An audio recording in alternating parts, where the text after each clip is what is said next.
Hey CSA, welcome to week 3. We've got some cool things on the list for this week, and I wanted to talk about a couple because they're kind of aliens. The first one is actually going to be garlic scapes. So I wanted to show you the whole garlic plant. This is your garlic bulb. As you can see, it's starting to bulb up. We've been giving this to you as green garlic, which is that really small version of this, and then it starts to create these little cloves, so it gets fatter and fatter, and then right before it starts to die back, all this browning, it shoots up this flower stalk, and that is what you're getting in your CSA basket this week. It is called a garlic scape or a pigtail, and you can use it anywhere. You'd maybe use green onions or something like that. You can roast it, you can grill it. So we'll head over to the table and we'll talk about this and one other thing that we're giving you. All right, let's do that. All right, so here you have your garlic scape, and there's a few things you could do with this. Like I said, you can kind of use it anywhere you maybe use a green onion. You can just kind of take off that little bit of the tip, and the rest of it is pretty much usable. If it's still flexible down there, it's still good. So you can leave it whole, toss it in some oil, and grill it. That's a really classic and great way to use the garlic scape. You can also just kind of go through and, you know, chop it up like this and then throw it into a stir fry. That's super easy. Always when you're cutting, this is just a reminder for all of us, including myself, keep your hand in a claw formation. That'll really help to deter any sort of fingers being cut. So you can do this. What I'm gonna do with this is actually gonna go along with our other item of the day. And that is this weird looking thing. So this is kohlrabi. Kohlrabi is in your cabbage family.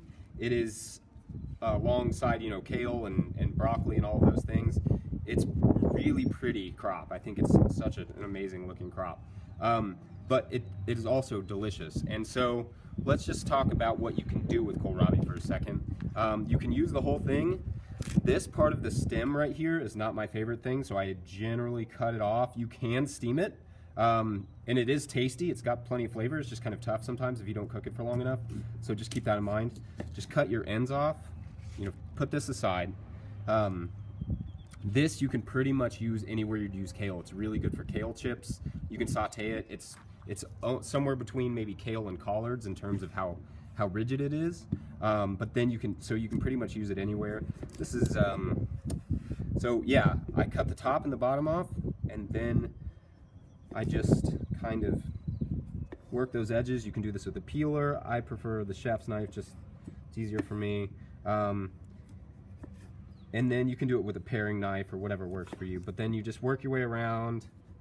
The beauty of kohlrabi, it's this really nice little fruit here. It's not a fruit, it's a vegetable, but it looks like a fruit. It tastes like a fruit. It tastes very much like apples.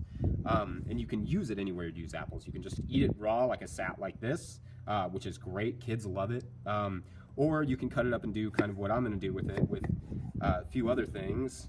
Is I'm going to do a quick pickle. And I'll give you a little rundown about that in a minute. But basically, I'm just going to cut this into just little batons like that, or little strips. And then I'm going to also cut up some of our radishes, because you guys got a lot of radishes. We got a lot of radishes. I'm going to try and use those. I'm going to use our garlic scapes and that little bulb of garlic you saw, but that, you know, any green garlic you have left over, whatever. And I'm going to make a little quick pickle.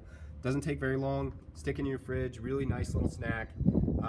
So yeah, I'll come back and show you that.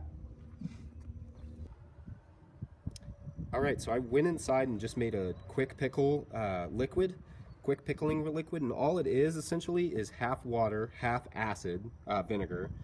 So the vinegars that you can use are anything that is basically not a reduced vinegar, like malt or balsamic. You can't use those. Use apple cider, red wine, any of those are good. Malt, balsamic, you can use as flavoring, but not as your acid. So half and half, and then I put in probably 5 tablespoons of honey and some, you can see these mustard seeds and some red pepper and some peppercorns. So that's going to be our pickling liquid. That's all this stuff here. So red pepper and mustard seed, a little rice vinegar and apple cider vinegar is what I did, a mix of the two, and then some peppercorns. And then I'm going to essentially I shredded some of our leftover radishes. If you have leftover radishes, you can do that pretty easily. So I shredded some of those. I'm going to just pack them into this jar with a little bit of the garlic that was already in there. So that's one. We'll do that one, and then we'll just put some of these spears inside here. You can pack them nice and neat, or you can do them like I'm doing them, just kind of throwing them in with a little bit of this garlic. And leave a little space at the top for the liquid. Pack them in a little bit. Pack this one tighter.